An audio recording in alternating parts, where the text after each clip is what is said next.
അനേക ജാതികൾക്കും രാജ്യങ്ങൾക്കും നാശം സംഭവിക്കും. അങ്ങനെ നാശവും നശീകരണവും സംഭവിക്കുവാൻ ദൈവം ഉപയോഗിക്കുന്ന ആയുധമാണ്, അല്ലെങ്കിൽ വെൺമഴുവാണ് ഇസ്രയേൽ എന്ന് നമുക്ക് കാണാം.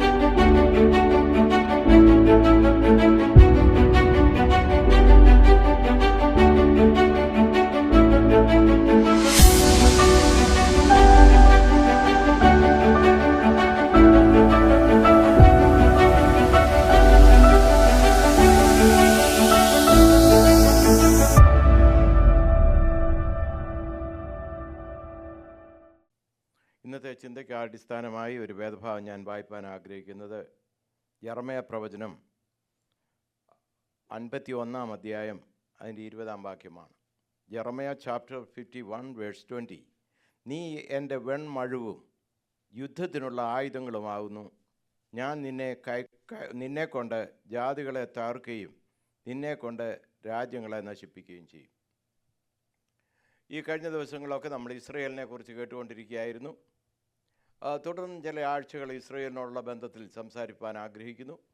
ഇന്നത്തെ ചിന്തയ്ക്കായിട്ട് നമ്മളിവിടെ ചിന്തിച്ച വേദഭാഗം ദൈവം പറയുകയാണ് ഇസ്രയേലിനെ കുറിച്ച്, ഇസ്രയേലേ, നീ എൻ്റെ വെൺമഴുവും യുദ്ധത്തിനുള്ള ആയുധങ്ങളുമാകുന്നു. ഞാൻ നിന്നെക്കൊണ്ട് ജാതികളെ തകർക്കുകയും നിന്നെക്കൊണ്ട് രാജ്യങ്ങളെ നശിപ്പിക്കുകയും ചെയ്യും. ഇന്ന് ഇസ്രയേലിനെതിരായിട്ട് എഴുന്നേറ്റിരിക്കുന്ന അനേക ശക്തികളുണ്ട്.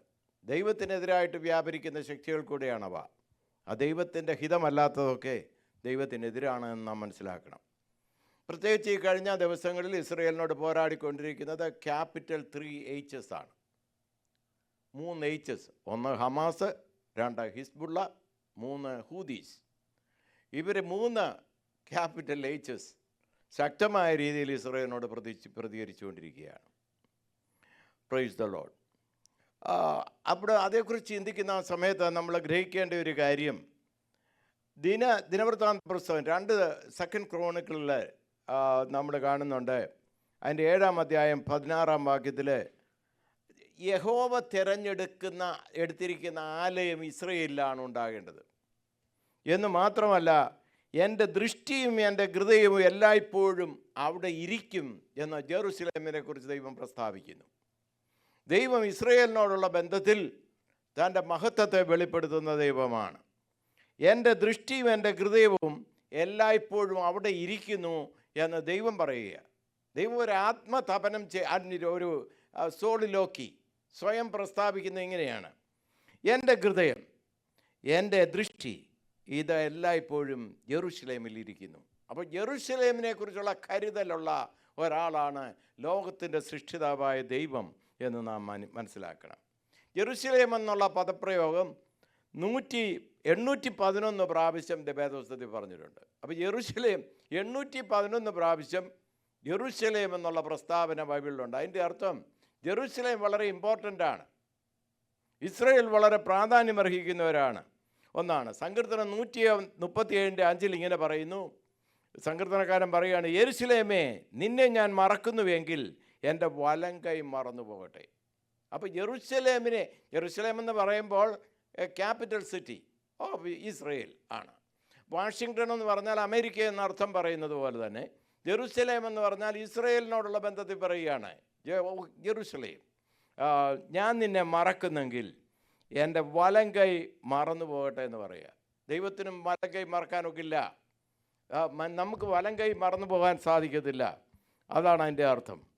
ആവർത്തന പുസ്തകം 28:13 ഇങ്ങനെ വായിക്കുന്നു, യഹോവയുടെ കൽപ്പനകൾ കേട്ട് പ്രമാണിച്ച് നടന്നാൽ യഹോവ നിന്നെ വാലല്ല തലയാക്കും. ഹല്ലേലൂയ. നീ ഉയർച്ച തന്നെ പ്രാപിക്കും എന്നവിടെ കാണുന്നു. എന്നാൽ ഇസ്രയേലിനാണ് ഈ വാഗ്ദത്തം ദൈവം കൊടുത്തതെങ്കിൽ തന്നെയും പലപ്പോഴും അവിടെ പറഞ്ഞിരിക്കുന്നത് എന്താണ്? യഹോവയുടെ കൽപ്പനകൾ കേട്ട് പ്രമാണിച്ച് നടന്നാൽ യഹോവ നിന്നെ വാലല്ല തലയാക്കും. അപ്പോൾ തലയാകണമെങ്കിൽ യഹോവയുടെ വചനം കേൾക്കണം, കേട്ട് അനുസരിക്കണം. നമുക്ക് ദൈവം വചനം തന്നിട്ടുണ്ട്. ആ വചനം നമുക്ക് ലഭിച്ചതുകൊണ്ട് കേവലം നമ്മൾ അനുഗ്രഹിക്കപ്പെടത്തില്ല, അത് കേൾക്കണം, നമ്മളത് അനുസരിക്കണം. ഇസ്രയേലിന് പറ്റിയ കുഴപ്പം എന്താണെന്നറിയാമോ? അവരത് കേട്ടു, പക്ഷെ അവരനുസരിച്ചില്ല. അതുകൊണ്ട് ശിക്ഷ അവരുടെ മേൽ വന്നു. അവരുടെ മശിഹായെക്കുറിച്ചുള്ള പ്രവചനങ്ങൾ അനേക പ്രാവശ്യം ദൈവവചനത്തിൽ കൊടുത്തിട്ടുണ്ട്, മശിഹ വരുന്നതിനെക്കുറിച്ച്. എന്നാൽ സാക്ഷാൽ മശിഹ വന്നപ്പോൾ അവരെന്ത് പറഞ്ഞു? അവനെ ഞങ്ങൾക്ക് വേണ്ട, അവനെ ക്രൂശിക്ക എന്ന് അട്ടഹസിച്ച് പറഞ്ഞു. അവർ കാത്തിരുന്ന മശിഹ വന്നപ്പോൾ അവർക്ക് അവനെ വേണ്ട. എന്നാൽ അതൊരു വേറൊരു പ്രവർത്തനം നിവൃത്തിയിലേക്ക് ദൈവം വഴി നടത്തി. യെരുശലേം അല്ലെങ്കിൽ ഇസ്രയേൽ യേശുവിനെ വേണ്ട എന്ന് വെച്ചപ്പോൾ ജാതികളിൽ നിന്ന് ഒരു സഭയെ ഉരുവാക്കുവാൻ ദൈവത്തിന് പ്രസാദം തോന്നി. ജാതികളിൽ നിന്ന് ഞാൻ പറയുമ്പോൾ യഹൂദന്മാരില്ല എന്ന സഭയ്ക്ക് അർത്ഥമില്ല. സഭയുടെ നാഥനായ ക്രിസ്തു ഒരു യഹൂദനാണ്. കഴിഞ്ഞ ദിവസം നമ്മളത് ചിന്തിച്ചു. അദ്ദേഹത്തിൻ്റെ യേശുവിൻ്റെ കൂടെ ഉണ്ടായിരുന്ന 12 അപ്പോസ്തലന്മാർ യഹൂദന്മാരായിരുന്നു. 70 അറിയിപ്പുകാർ യഹൂദന്മാരായിരുന്നു. ആദ്യം പെന്തിക്കോസ്തി പെരുന്നാളിൽ ആദ്യമായിട്ട് രക്ഷിക്കപ്പെട്ട് ദൈവഭാഗത്തേക്ക് വന്ന 3000 പേര് യഹൂദന്മാരായിരുന്നു. പിന്നീട് 5000 ആയപ്പോൾ അത് യഹൂദന്മാരാണ്. അങ്ങനെ ക്രിസ്തീയ സഭയുടെ ആരംഭവും പ്രാരംഭവും എവിടെ നിന്ന് തുടങ്ങി? യഹൂദയിൽ നിന്ന് തുടങ്ങി. അതിലൊക്കെ ഉപരി നമ്മുടെ മശിഹ ആയ ക്രിസ്തയേശു ഒരു യഹൂദനായി ജനിക്കുകയും ജീവിക്കുകയും പ്രവർത്തിക്കുകയും ചെയ്തവനാണ്. അപ്പം നമുക്ക് യഹൂദ മതത്തെ വേണ്ടാന്ന് പറഞ്ഞാലും നമുക്ക് യഹൂദമതം ഒരു ബേസായിട്ട് കിടക്കുന്നു. എന്നാൽ ക്രിസ്ത്യാനിറ്റി വേണ്ട യഹൂദന്മാർക്ക് സർവൈവ് ചെയ്യാൻ. എന്നാൽ ഒരു ക്രിസ്ത്യാനിയെ സംബന്ധിച്ചിടത്തോളം അവൻ്റെ ബേസ് കിടക്കുന്നത് യഹൂദ മതത്തിലാണ്, അല്ലെ യഹൂദത്തിൽ അബ്രഹാമിൽ നിന്നാണ് എന്നുള്ളത് നമുക്ക് മനസ്സിലാക്കേണ്ട ഒരു കാര്യമാണ്. Praise the Lord. അതുപോലെ യെശയ്യാ പ്രവാചകൻ പറയുന്നുണ്ട്, ഇങ്ങനെയാണ് പറയുന്നത്, അദ്ദേഹത്തിൻ്റെ അതിൻ്റെ 62-ാം അധ്യായത്തിൽ പറയുന്നുണ്ട്, യെരുശലേമിനെ യഥാസ്ഥാനപ്പെടുത്തുകയും യെരുശലേമിനെ ഒരു പ്രശംസാ വിഷയമാക്കുകയും ചെയ്യുവോളം ദൈവത്തിന് സ്വസ്ഥത കൊടുക്കരുതെന്ന്. എന്ന് പറഞ്ഞാൽ പ്രാർത്ഥിക്കുന്നവർ പ്രാർത്ഥിക്കുകയും ദൈവത്തിന് സ്വസ്ഥത കൊടുക്കാതെ ഇരിക്കേണ്ട ഒരു കാര്യം യെരുശലേമിനെ യഥാസ്ഥാനപ്പെടുത്തുക, യെരുശലേമിന് സമാധാനം വരിക എന്നുള്ളതാണ്. ഇന്ന് നമ്മൾ ചിന്തിക്കുമ്പോൾ യെരുശലേമിന് സമാധാനമുണ്ടോ? ഇല്ല, യെരുശലേമിന് ഒരു സമാധാനവുമില്ല. എന്നാൽ ദൈവം എന്താണ് ഇസ്രായേലിനെ കൊണ്ട് ചെയ്യിക്കുന്നത്? ഇന്നത്തെ നമ്മുടെ പ്രസംഗത്തിൻ്റെ തലക്കെട്ട് ഇസ്രായേൽ ദൈവത്തിൻ്റെ വെൺമഴുവാണ് എന്നുള്ളതാണ്. ഇസ്രായേൽ ദൈവത്തിൻ്റെ വെൺമഴു എന്നുള്ളതാണ്. നീ എൻ്റെ വെൺമഴുവും യുദ്ധത്തിനുള്ള ആയുധങ്ങളുമാകുന്നു. ഞാൻ നിന്നെക്കൊണ്ട് ജാതികളെ തകർക്കുകയും നിന്നെക്കൊണ്ട് രാജ്യങ്ങളെ നശിപ്പിക്കുകയും ചെയ്യും. നമ്മൾ 3 എയ്ച്ചുകളെക്കുറിച്ച് നേരത്തെ സംസാരിച്ചു. ഹിസ്ബുള്ള, ഹൂദീസ്, അതുപോലെ ഹമാസ്. ഈ 3 കൂട്ടരും ദൈവത്തിന് പ്രസാദമില്ലാത്ത കാര്യമാണ് ചെയ്യുന്നത്. ടെററിസ്റ്റ് ആക്ടിവിറ്റീസാണ് അവർ പ്രവർത്തിക്കുന്നത്. യുദ്ധരംഗങ്ങളിൽ മാത്രമല്ല, ഇസ്രായേലിനോടുള്ള എതിർപ്പിൽ മാത്രമല്ല, സമുദ്രതീരത്തിൽ പോകുന്ന കപ്പലുകൾക്ക് ഒക്കെ പ്രശ്നം ഉണ്ടാക്കുകയാണ്. അവർ യഹൂദന്മാർക്ക് മാത്രമല്ല പ്രശ്നം ഉണ്ടാക്കുന്നത്, മറ്റ് മുസ്ലിം രാജ്യങ്ങൾക്കും ഉപദ്രവം വരുത്തുന്നവരാണ്. ഇതൊക്കെ ഇല്ലാതാകുമെന്ന ദൈവവചനം പറയുന്നത്. കാരണം ഞാൻ നിന്നെ ഒരു വെൺമഴുവാക്കിയിരിക്കുകയാണ്, നിന്നെക്കൊണ്ട് ഞാൻ പ്രവർത്തിക്കും. അപ്പം നമ്മൾ ഉൽപ്പത്തി പുസ്തകം 12-ാം അധ്യായം വായിക്കുമ്പോൾ അതിൻ്റെ 1 തൊട്ട് 3 വരെയുള്ള വേദഭാഗങ്ങൾ നമ്മൾ കാണുന്നുണ്ട്. ദൈവം അബ്രഹാമിനെ വിളിക്കുകയും വേർതിരിക്കുകയും ചെയ്യുന്നു. ഞാൻ നിന്നെ ഒരു അനുഗ്രഹീത രാജ്യമാക്കും, നിന്നാൽ ലോകത്തിലെ സകല ജാതികളും അനുഗ്രഹിക്കപ്പെടും എന്ന് ഇസ്രായേലിനോട് വാഗ്ദത്തം ചെയ്തു. അത് ഇസ്രായേലിൻ്റെ വല്യപ്പനായ അബ്രഹാമിനോട് ദൈവം വാഗ്ദത്തം ചെയ്യുകയാണ്. ഞാൻ നിന്നെ വലിയൊരു ജാതിയാക്കും. ഇപ്പോൾ വലുതെന്ന് പറഞ്ഞാൽ വലിയൊരു സൈസ് കൊണ്ടല്ല. കേരളത്തിൻ്റെ പകുതി മാത്രം വലിപ്പമുള്ള ഇസ്രായേലിനെ കുറിച്ച് നാം ചിന്തിക്കുമ്പോൾ ഇന്ന് ലോകത്തിലെ ഏത് ന്യൂസ് എടുത്താലും ആ ന്യൂസ് മുഴുവൻ നിറഞ്ഞു നിൽക്കുന്ന ഒരു വലിയ രാജ്യമായി മാറിയിരിക്കുകയാണ് ഇസ്രായേൽ. കേരളത്തിൻ്റെ പകുതി വലിപ്പമേ ഉള്ളൂ. പക്ഷേ ഏത് ടെലിവിഷൻ എടുത്താട്ടെ, റേഡിയോ ഉണ്ടെങ്കിൽ അതെ, വാട്സപ്പ് ഗ്രൂപ്പുകൾ, ഏത് ഗ്രൂപ്പുകൾ എടുത്താലും, ന്യൂസ് മീഡിയ എടുത്താൽ നമ്മളവിടെ കാണുന്ന പ്രധാന വിഷയം യഹൂദനാണ്, ഇസ്രായേലാണ്. അതിൻ്റെ അർത്ഥം ഇസ്രായേൽ ഒരു വലിയ ജാതിയായി മാറിയിരിക്കുന്നു. സകല രാജ്യങ്ങൾക്കും ഭാരമുള്ള ഒരു കല്ലായി ഇസ്രായേൽ മാറിയിരിക്കുക. തിരുവചനം പറയുന്നത് അവരെ താങ്ങുന്നവരും അവർ മൂലം മുറിവേൽക്കും. അവരെ താങ്ങുന്ന ഒരു രാജ്യമാണ് ഈ അമേരിക്ക. എന്നാൽ അമേരിക്ക പറയുന്നത് പോലെ അവരനുസരിക്കുകയില്ല. അപ്പോൾ അവർക്ക് അമേരിക്കയ്ക്ക് അതൊരു ഭാരമുള്ള കല്ലായി മാറുന്നു. അപ്പോൾ അവരെ താങ്ങുന്നവരും അവർ മൂലം മുറിവേൽക്കും എന്നുള്ളതാണ് ദൈവവചനം പറയുന്നത്. സ്തോത്രം. എന്നാൽ ദൈവത്തിന് ചെയ്തെടുക്കേണ്ടത് ദൈവം ചെയ്തെടുക്കും. തൻ്റെ രാജാവായ മശിഹായെ ഈ ഭൂമിയെ ഭരിക്കുവോളം യുദ്ധങ്ങൾ ഈ ഭൂമിയിൽ ഉണ്ടായിക്കൊണ്ടിരിക്കും, തുടർന്നും ഉണ്ടായിരിക്കും. Price the Lord. ദൈവത്തിൻ്റെ ആത്യന്തികമായ പർപ്പസ് തൻ്റെ രാജ്യം ഈ ഭൂമിയിൽ സ്ഥാപിക്കുക എന്നുള്ളതാണ്. ദൈവിക രാജ്യം ഈ ഭൂമിയിൽ സ്ഥാപിക്കുക എന്നുള്ളതാണ് ദൈവത്തിൻ്റെ അൾട്ടിമേറ്റ് ഗോൾ. ആ ഗോൾ നിറവേറ്റുന്നത് വരെ ഈ ഭൂമിയിൽ യുദ്ധങ്ങൾ ഇനി തുടർന്നുമാനം ഉണ്ടായിക്കൊണ്ടിരിക്കും. യേശു ഈ രാജ്യത്തെ, ഈ ലോകത്തെ ഭരിക്കുന്ന നാൾ വരെ യുദ്ധങ്ങൾ ഇനി അവസാനിക്കത്തില്ല. ഇടയ്ക്ക് ചില ഇൻ്റർവെല്ല് കാണുമെന്നുള്ളതേ ഉള്ളൂ. യുദ്ധം ഇനി അവസാനിക്കണമെങ്കിൽ മശിഹ ഈ ലോകത്തെ ഭരിക്കണം. Price the lord. അപ്പോൾ നമ്മളെന്താണ് ചെയ്യേണ്ടത്? പ്രാർത്ഥനയിൽ വിഷയങ്ങളെ ഓർക്കുക. ദൈവസന്നിധിയിൽ ഇസ്രായേലിനെ കൊണ്ടുവരിക. ദൈവമേ, ഈ ഇസ്രായേലിനോട് കൂടെ ഇരുന്ന് നിനക്ക് ചെയ്തെടുക്കാനുള്ളത് ചെയ്തെടുക്കണമേ എന്നുള്ളതാണ് ദൈവം ആഗ്രഹിക്കുന്നത്. ഈ അബ്രഹാമിനെ എന്തിനാണ് ദൈവം വേർതിരിച്ചത്? ഒരു പ്രത്യേക ജനതയെ അതിൽ നിന്ന് ഉരുവാക്കുവാൻ. God chosen not a nation but a man. His name was Abraham. എന്നാൽ എബ്രഹാമിനോട് ദൈവം വാഗ്ദത്തം ചെയ്യുന്നു, നിന്നാൽ ഭൂമിയിലെ സകല ജാതികളും അനുഗ്രഹിക്കപ്പെടും. എന്തിനാണ് ദൈവം ഒരു രാജ്യം അബ്രഹാമിലൂടെ സ്ഥാപിച്ചത്, അല്ലെങ്കിൽ ഇസ്രയേൽ എന്നുള്ള രാജ്യത്തെ സ്ഥാപിച്ചെടുത്തത്? ധാർമ്മികവും ആത്മീകവുമായി സ്റ്റാൻഡേർഡുള്ള ഒരു ജനവിഭാഗത്തെ ഉണ്ടാക്കിയെടുക്കുവാൻ. ലോകത്തിലെ ജനതതി മുഴുവൻ വിഗ്രഹങ്ങളെ ആരാധിച്ചുകൊണ്ട് ദൈവത്തിന് മഹത്വം കരാറ്റാതെ ഇരുന്ന കാലഘട്ടത്ത് വിഗ്രഹത്തെ ആരാധിക്കുന്നത് തെറ്റാണ് എന്ന് പഠിപ്പിച്ചുകൊണ്ട് ഒരു ഏക ദൈവമുണ്ട് എന്നുള്ള യാഥാർത്ഥ്യത്തെയും ദൈവത്തിൻ്റെ സ്റ്റാൻഡേർഡിനെയും ഈ ലോകത്തിൽ കൊണ്ടുവരുന്ന പദ്ധതിക്ക് വേണ്ടിയാണ് ദൈവം അബ്രഹാമിനെയും തൻ്റെ സന്തതികളായി ഇസ്രായേലിനെയും വേർതിരിച്ചത്. മൂന്നാമതായിട്ട് ദൈവത്തിൻ്റെ പ്ലാനും പദ്ധതിയും അബ്രഹാമിലൂടെ എന്താണ്? ഒന്നാമതായിട്ട് ഒരു മനുഷ്യനെ തിരഞ്ഞെടുത്തു. രണ്ടാമത് ആ മനുഷ്യനിലൂടെ ഒരു രാജ്യത്തെയും സമൂഹത്തെയും ദൈവം ആക്കിക്കൊണ്ട് ആത്മീയവും ധാർമ്മികവുമായ ഒരു സ്റ്റാൻഡേർഡ് ഉരുവാക്കി കൊടുത്തു. വിഗ്രഹത്തെ ആരാധിക്കാതെ ഏകദൈവത്തെ ആരാധിക്കുക. 3, നിന്നിലൂടെ ലോകത്തിലെ സകല ജാതികളും അനുഗ്രഹിക്കപ്പെടും എന്ന് പറഞ്ഞാൽ അബ്രഹാമിൻ്റെ സന്താനങ്ങളിലൂടെ ദൈവം തന്നെ മനുഷ്യനായിട്ട് അവതരിച്ച് മാനവരാശിയുടെ പാപങ്ങളുടെ മോചനത്തിനായി യാഗമാക്കിക്കൊണ്ട് മാനവരാശിക്ക് രക്ഷ വരുത്തും. ഭൂമിയിലെ എല്ലാ ജാതികളും അനുഗ്രഹിക്കപ്പെടും എന്ന് മാത്രമല്ല, ക്രിസ്തുവിൻ്റെ ആധിപത്യത്തിലുള്ള ഒരു സാമ്രാജ്യം ഈ ലോകത്തിൽ സ്ഥാപിതമാകണം. അതുകൊണ്ടാണ് കർത്താവ് ലോകത്തിലേക്ക് കടന്നു വന്നപ്പോൾ മത്തായിയുടെ സുവിശേഷം 5-ാം അധ്യായത്തിൽ നമ്മൾ കാണുന്നുണ്ട്. അവിടെ തൊട്ട് വായിക്കുമ്പോൾ ഗിരിപ്രഭാഷണം, the manifesto of Jesus Christ when he rule this world, അതവിടെ നമ്മൾ കാണുന്നുണ്ട്. മത്തായി 5, 6, 7 ഈ 3 അധ്യായങ്ങളിൽ.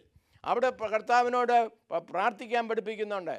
സ്വർഗസ്ഥനായ ഞങ്ങളുടെ പിതാവേ, നിൻ്റെ തിരുനാമം വാഴ്ത്തപ്പെടുമാറാകണമേ എന്ന് പറഞ്ഞിട്ട് പറയാണ്, നിൻ്റെ രാജ്യം വരേണമേ.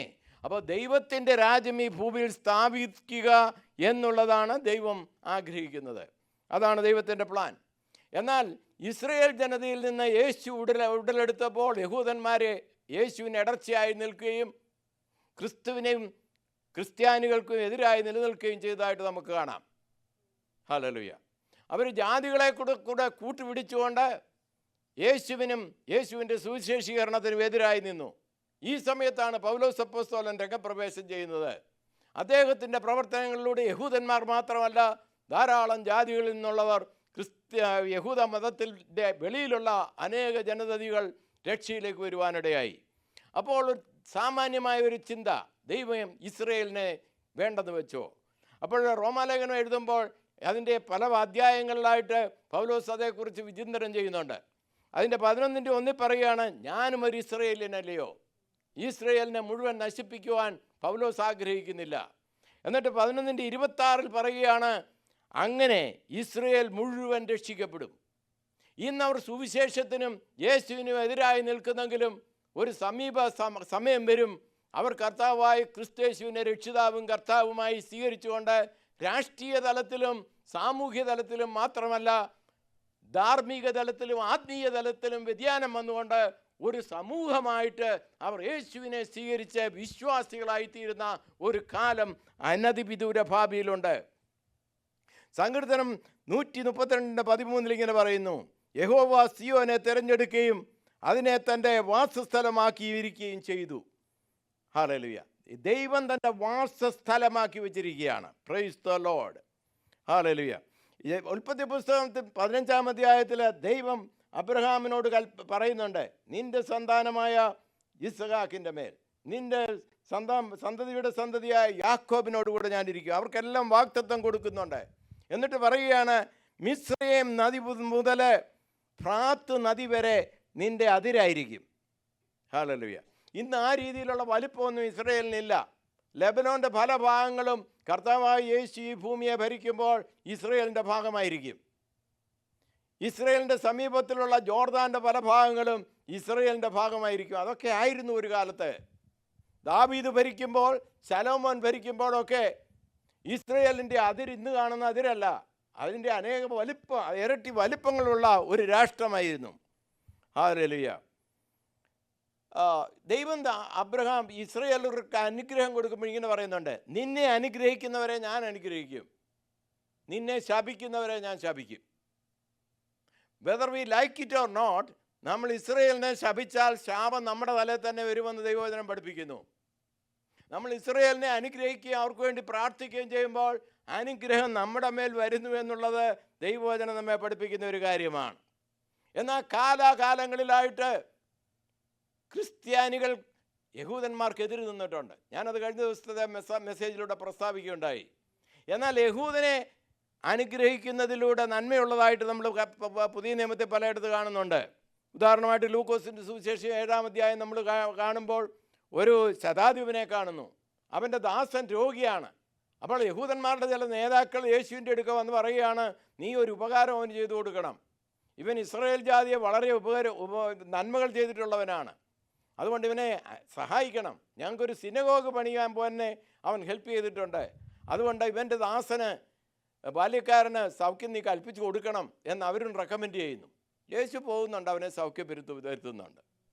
അപ്പോൾ യഹൂദന് നന്മ ചെയ്യുന്നവരെ അനുഗ്രഹിക്കുവാൻ യേശു തയ്യാറായതായിട്ട് നമ്മൾ കാണുന്നു. അതുപോലെ അപ്പോസ്തല പ്രവൃത്തി 10-ാം അധ്യായത്തിൽ നമ്മൾ കാണുന്നുണ്ട് കൊർന്നേലിയസിനെ കുറിച്ച്. അപ്പോൾ സെഹിയോൻ മാളികയിൽ പരിശുദ്ധാത്മാവിൻ്റെ വ്യാപാരവും പ്രവർത്തനവും ഉണ്ടായത് യഹൂദന്മാർ തിങ്ങിയിരിക്കുന്ന ഒരു ഗ്രൂപ്പിലാണെങ്കിൽ, അല്ലെങ്കിൽ ശിഷ്യന്മാരുടെ നടുവിലും അവ ഇടപെടുന്നത് യഹൂദന്മാരോടുമാണെങ്കിൽ, നമ്മൾ അപ്പോസ്തല പ്രവൃത്തി 10-ൽ കാണുന്ന കൊർന്നേലിയസ് ഒരു റോമാക്കാരനാണ്, ജാതിയിൽപ്പെട്ടവനാണ്. എന്നാൽ അവനെക്കുറിച്ച് നമ്മൾ കാണുന്നത് അവൻ വളരെ നന്മ യഹൂദന്മാർക്ക് ചെയ്തൊരു വ്യക്തിയാണ്. വളരെ നന്മയുള്ള കാര്യങ്ങൾ അവർ യഹൂദന്മാർക്ക് ചെയ്തു. അപ്പോഴങ്ങനെ ദൈവത്തിൽ ഏകാഗ്രതയും യഹൂദന്മാരുടെ കരുണയുമുള്ളവനായി കൊർന്നേലിയോസ് ഒരു ദിവസം പ്രാർത്ഥിക്കുമ്പോഴാണ് ദൈവത്തിന് ദൂതൻ പറയുന്നത്, നീ ശീമോൻ്റെ ഭവനത്തിൽ വസിക്കുന്ന പത്രോസിനെ വരുത്തണം, വചനം കേൾക്കണം. അപ്പോൾ പത്രോസിനെ വരുത്തി. കൊർന്നേലിയോസ് വചനം കേട്ടുകൊണ്ടിരിക്കുമ്പോൾ തന്നെ അവൻ്റെ വീട്ടുകാരും എല്ലാം കൂടിയിട്ടുണ്ട്. അവരെല്ലാം ആത്മനിറവിനെ പ്രാപിച്ചു. അവർ സ്നാനപ്പെട്ടവരല്ല, അവർ യഹൂദന്മാരല്ല. ജാതികളായ ഇവർ പ്രസംഗത്തിലൂടെ യേശുവിനെ സ്വീകരിക്കുകയും രക്ഷിതാവും കർത്താവായ ക്രിസ്തേശുവിനെ അംഗീകരിക്കുകയും ചെയ്തപ്പോൾ അപ്പോസ്തലന്മാരിൽ പരിശുദ്ധാത്മാവ് വന്നതുപോലെ തന്നെ ഈ വിജാതീയനായ യഹൂദന്മാർക്ക് നന്മ ചെയ്ത ഈ കൊർന്നേലിയോസിനും അവൻ്റെ കുടുംബത്തിലുള്ളവർക്കും ആത്മനിറവിനെ ദൈവം കൊടുക്കുവാൻ പ്രസാദിക്കുന്നു. അപ്പോൾ ദൈവം യഹൂദന്മാരോട് കരുണ കാട്ടുന്നവരോട് കരുണ കാണിക്കുന്നവനാണ് എന്നുള്ളത് നമ്മൾ കാണുന്നു. Price the Lord. അപ്പം നമുക്കൊരു ഡ്യൂട്ടിയുണ്ട്. നമുക്ക് ആത്മീയമായ നന്മകൾ വരുവാൻ കാരണം യഹൂദന്മാരും യഹൂദ സംഘവുമാണ്. എങ്കിൽ റോമാലേഖനം 15-ാം അധ്യായത്തിൽ പൗലോസ് പറയുകയാണ്, നമ്മുടെ ഭൗമിക നന്മയിലും നമ്മൾ അവരോട് സഹകരണം കാണിക്കണമെന്നുള്ളത് പഠിപ്പിക്കുന്നുണ്ട്. അതിൻ്റെ 27-ാം വാക്യത്തിലൊക്കെ, റോമാലേഖനം 15-27 എടുക്കേണ്ട, വായിക്കേണ്ട. അപ്പോൾ നമുക്ക് അവരോടൊരു കടപ്പാടുണ്ട്. അവരോട് നാം കടപ്പെട്ടിരിക്കുന്നു ആത്മീയമായ നന്മകൾ നമുക്ക് ലഭിക്കാൻ. അതുകൊണ്ട് ഭൗമികമായും ഏത് രീതിയിലും നാം അവരോടും കടപ്പെട്ടിരിക്കുന്നു എന്നുള്ളത് നാം കാണുന്നു. കർത്താവായ യേശു ക്രിസ്തു സമരിയ സ്ത്രീയോട് സംസാരിക്കുമ്പോൾ യോഹന്നാന്റെ സുവിശേഷം 4-ാം അധ്യായത്തിൽ നാം കാണുന്നുണ്ട്, salvation comes from the juice എന്ന് യേശു അവിടെ പറയുന്നുണ്ട്. രക്ഷ വരുന്നത് യഹൂദന്മാരിൽ നിന്നായിരിക്കും എന്ന് കർത്താവ് അവിടെ തറപ്പിച്ചു പറയുന്നു. തന്നെക്കുറിച്ച് തന്നെയാണ് പറയുന്നത്. താനൊരു യഹൂദനാണ്, രക്ഷ വരുന്നത് യഹൂദന്മാരിൽ നിന്നാണ് എന്ന് കാണുന്നു. അപ്പം നമുക്ക് യഹൂദന്മാർക്ക് നന്മ എന്തെങ്കിലും ചെയ്യുന്നതിൽ തെറ്റുണ്ടോ? ഒരിക്കലുമില്ല. യെശയ്യാപ്രവചനം 40:1 ഇങ്ങനെ വായിക്കുന്നു, എൻ്റെ ജനത്തെ ആശ്വസിപ്പീൻ, എൻ്റെ ജനത്തെ ആശ്വസിപ്പിപ്പീൻ എന്ന് യെശയ്യാവ് പറയുന്നത് ഇസ്രായേൽ ജനത്തെക്കുറിച്ചാണ്. ഇസ്രയേൽ ജനത്തെ ആശ്വസിപ്പിക്കുന്നവർക്ക് നന്മയുണ്ടാകും. എന്നാൽ ക്രിസ്തീയ ചരിത്രം നാം കാണുമ്പോൾ അതിലുടനീളം ക്രിസ്ത്യാനികൾ എന്ന് പേര് പറയുന്ന കൂട്ടർ എന്ന് പറഞ്ഞാൽ നമ്മുടെ പ്രിയപ്പെട്ടവരൊക്കെ തന്നെ യഹൂദന്മാരെ ഉപദ്രവിച്ചവരാണ്. 10 ക്രൂസൈഡുകൾ യൂറോപ്പിൽ നിന്നുണ്ടായി. ആദ്യമായി ക്രൂസൈഡ് നടക്കുന്നത് AD 1099 റോമ സഭ ക്രമീകരിച്ചു എന്നാണ് ഈ ക്രൂസൈഡ്. മുസ്ലിംസിനെതിരായിട്ട് യെരുശലേമിൽ പാർത്തിരുന്ന മുസ്ലിങ്ങളെയും യഹൂദന്മാരെയും ഒക്കെ മാറ്റിപ്പാർപ്പിച്ചുകൊണ്ട് പോകുന്ന ഒരു പ്രക്രിയയാണ്. ഏതാണ്ട് 960 യഹൂദന്മാർ കൂടിയിരുന്ന ഒരു സിനഗോഗ് ഇസ്രയേലിൽ അവർ തീ വെച്ച് നശിപ്പിച്ചു, ക്രൂസൈഡേഴ്സ്. എന്നിട്ട് അവർ ക്രിസ്തുവിനെ സ്തുതിച്ചുകൊണ്ട് ആരാധിച്ചു. ആ ആരാധന ദൈവം സ്വീകരിക്കുമോ? ഒരിക്കലുമില്ല. അതേ തുടർന്ന് വീണ്ടും 9 ക്രൂസൈഡുകൾ കൂടെ നടന്നു. ഈ ക്രൂസൈഡ് യാത്ര റോമിൽ നിന്ന് യാത്ര ചെയ്ത് ഇസ്രയേലിൽ ചെന്നതിന് ശേഷം മടങ്ങി വരുന്നതിനിടയിൽ അവർ കണ്ട യഹൂദന്മാരെയൊക്കെ അവർ നിഗ്രഹിച്ചു. അതൊന്നും തീരാഞ്ഞിട്ട് 1748 സ്പാനിഷ് ഇൻക്വിസിഷൻ നടന്നു. ആ സ്പാനിഷ് ഇൻക്വിസിഷനിൽ രാജാവും രാജ്യവും കൂടെ ചെയ്തതെന്തെന്ന് ചോദിച്ചാൽ, യഹൂദന്മാരോ അവിടെ ഉണ്ടായിരുന്ന, പ്രത്യേകിച്ച് സ്പെയിനിലുണ്ടായിരുന്ന യഹൂദന്മാരോടൊക്കെ പറഞ്ഞ് നിങ്ങളെല്ലാം കത്തോലിക്കരാകണം. ആയവരെ കുഴപ്പമില്ല, അവർ സ്വീകരിച്ചു. അല്ലാത്തവരെ എല്ലാം അവർ കൊന്നുകളഞ്ഞു എന്നുള്ളതാണ് കണക്ക് മനസ്സിലാക്കുന്നത്. കൊല്ലുക മാത്രമല്ല, അവരുടെ സമ്പത്തെല്ലാം റോമ സഭയുടെ ധനമായിട്ട് അവർ മാറ്റി എന്നുള്ളതാണ് നമ്മൾ കാണുന്നത്. അതുപോലെ 1600കളിൽ മാർട്ടിൻ ലൂതർ മുന്നോട്ട് വന്നു. അദ്ദേഹത്തെ നമ്മൾ അറിയുന്നത് പരിഷ്കർത്താവായിട്ടാണ് സഭയുടെ. അദ്ദേഹം അനേക പ്രിൻസിപ്പിളുകൾ റോമാലേഖനത്തിൽ നിന്നും മറ്റും എടുത്തുകൊണ്ട് ഒരു കത്തോലിക്കയിലെ ഒരു ഉയർന്ന ബിഷപ്പായിരുന്നിട്ടും അദ്ദേഹം പുറത്തു വന്നു. എൻ്റെ നീതിമാൻ വിശ്വാസത്താൽ ജീവിക്കുമെന്നുള്ള ആ ചിന്തയോടുകൂടെ മുന്നോട്ട് വന്നു. എങ്കിലും അദ്ദേഹവും യഹൂദന്മാർക്കെതിരായിരുന്നു. എന്നിട്ട് അദ്ദേഹം പഠിപ്പിച്ചത് ഇങ്ങനെയാണ്: അവരുടെ സ്വർണവും വെള്ളിയും ഒക്കെ എടുത്തു, കുഴപ്പമില്ല, എന്നാൽ അവരുടെ സിനഗോഗുകൾക്കൊക്കെ തീ കൊടുത്തേരെ എന്നുള്ള പഠിപ്പിക്കലാണ് മാർട്ടിൻ ലൂതറും ചെയ്തതെന്ന് നമ്മൾ ഓർക്കണം. ഇതൊന്നും നമ്മൾ ചിന്തിക്കാറില്ല. Praise the Lord. എന്നാൽ ഇനി സംഭവിക്കാനിരിക്കുന്നത് എന്താണ്? ഹമാസ്, ഹിസ്ബുള്ള, ഹൂതി ഇതുപോലെയുള്ള എല്ലാ പ്രസ്ഥാനങ്ങളും ഇസ്രയേലിനെതിരായിട്ടാണ്. എന്നാൽ അവരുടെ പുറകിലൊക്കെ അവരെ നിയന്ത്രിക്കുകയും കൺട്രോൾ ചെയ്യുകയും ചെയ്യുന്നത് ആരാണെന്ന് നമുക്കറിയാം. ഇറാനാണ്. ഇറാൻ എപ്പോഴും ഇസ്രയേലിനെതിരെ നിൽക്കുന്ന ഒരു ഒരു സമൂഹമാണെന്ന് നമ്മൾ മനസ്സിലാക്കണം. ദാനിയേൽ പ്രവാചകൻ്റെ ഒരു സ്വപ്നം കാണുന്നുണ്ട്. അദ്ദേഹം ഫാസ്റ്റിംഗ് ഇരിക്കുകയാണ് 21 ദിവസം. ആ 21 ദിവസം ഫാസ്റ്റിംഗ് ഇരിക്കുമ്പോൾ ഒടുവിലത്തെ ദിവസമാണ് ഗബ്രിയേൽ അടുത്ത് വന്ന് അദ്ദേഹത്തോട് ദൈവം അറിയിക്കുവാനുള്ള അരുളപ്പാട് കൊടുക്കുന്നത്.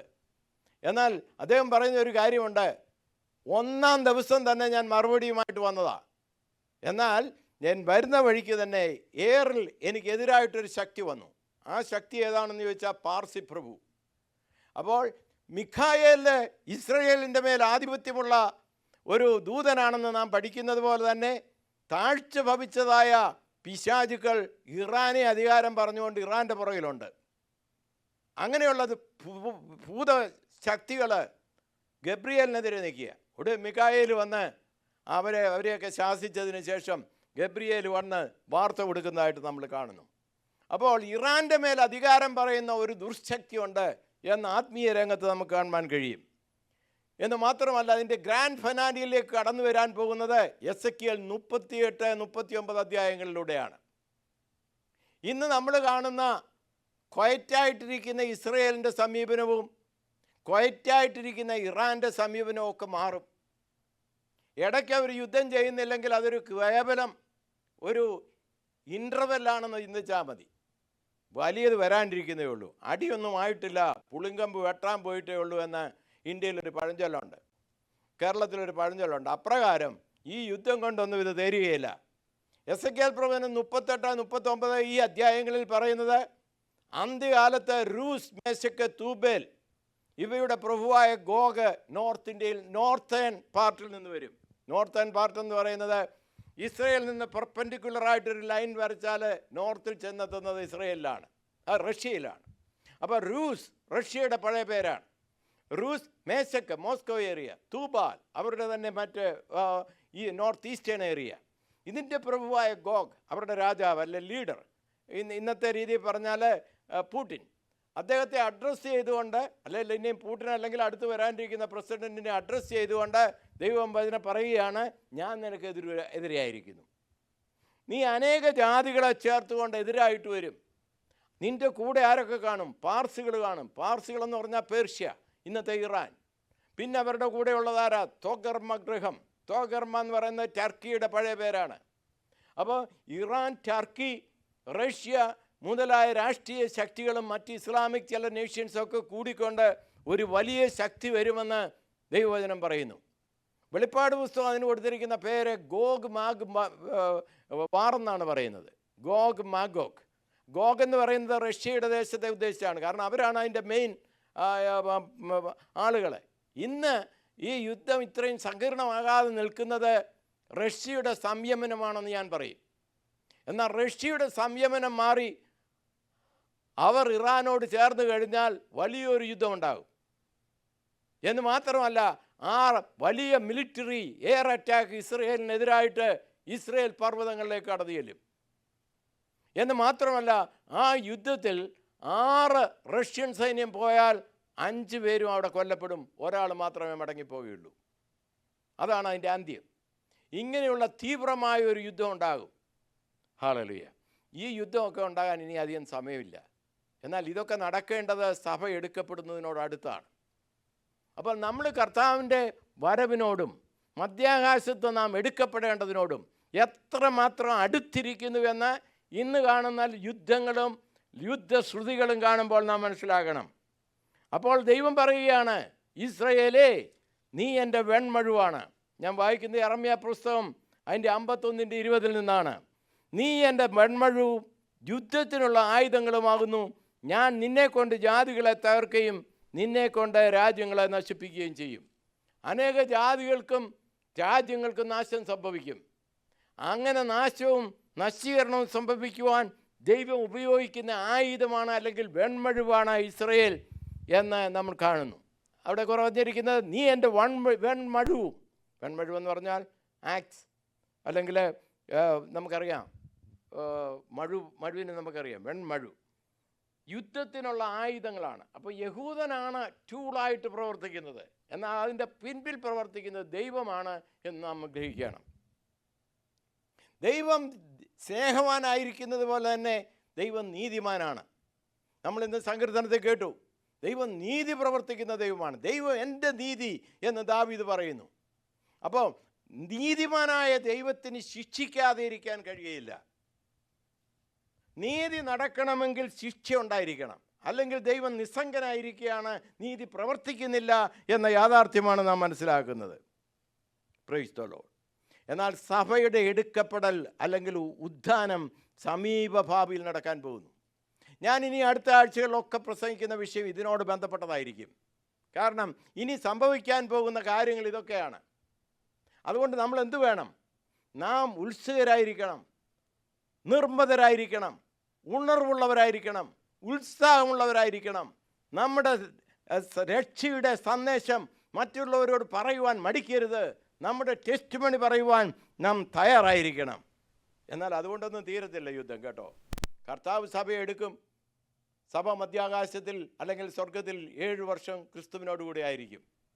എന്നാൽ ഈ ഭൂമിയിൽ അന്തിക്രിസ്തു വരും. അന്തിക്രിസ്തു വന്ന് ഈ ലോകത്തെ ഭരിക്കും.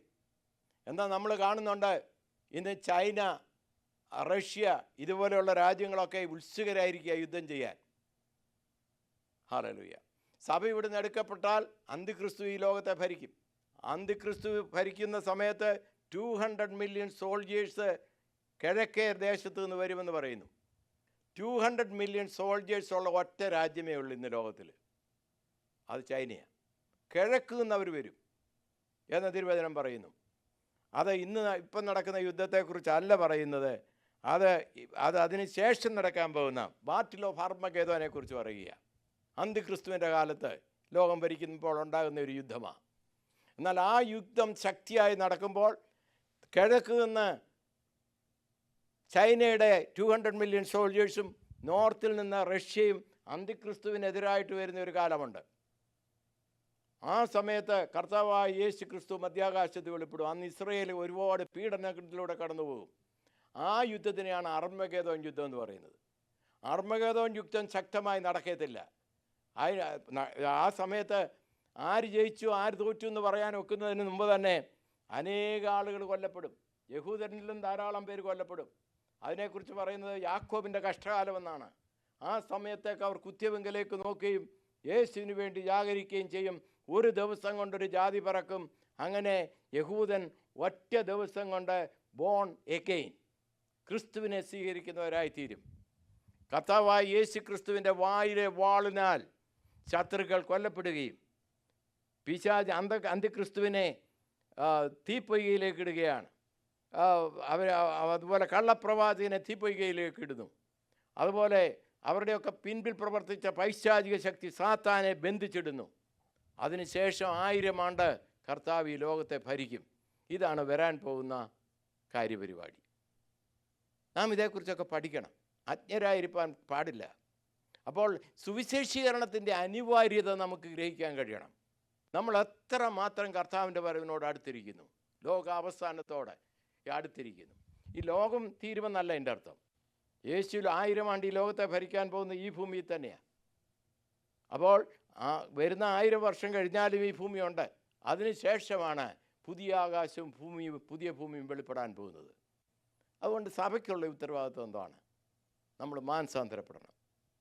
നമ്മൾ നിഷ്ക്രിയരായിരിക്കുന്നെങ്കിൽ ഉത്സുകരായി മുന്നേറണം. കർത്താവിന് വേണ്ടി നിലനിൽക്കണം. ഉത്തമ സാക്ഷ്യം വഹിക്കണം. വിശുദ്ധ ജീവിതം നയിച്ച് കർത്താവായ ക്രിസ്തു യേശുവിനോട് അനുരൂപരായി തീരണം. അതിന് കർത്താവായ ക്രിസ്തു യേശു നമ്മെ ഓരോരുത്തരെയും അനുഗ്രഹിക്കട്ടെ, സഹായിക്കട്ടെ. May God bless you all. നിങ്ങൾക്ക് ഈ വീഡിയോ ഇഷ്ടമായാൽ കൂടുതൽ വീഡിയോകൾക്കായിട്ട് ഞങ്ങളുടെ ചാനൽ ലൈക്ക് ചെയ്യുക, സബ്സ്ക്രൈബ് ചെയ്യുവാനും മറക്കരുത്. May God bless you.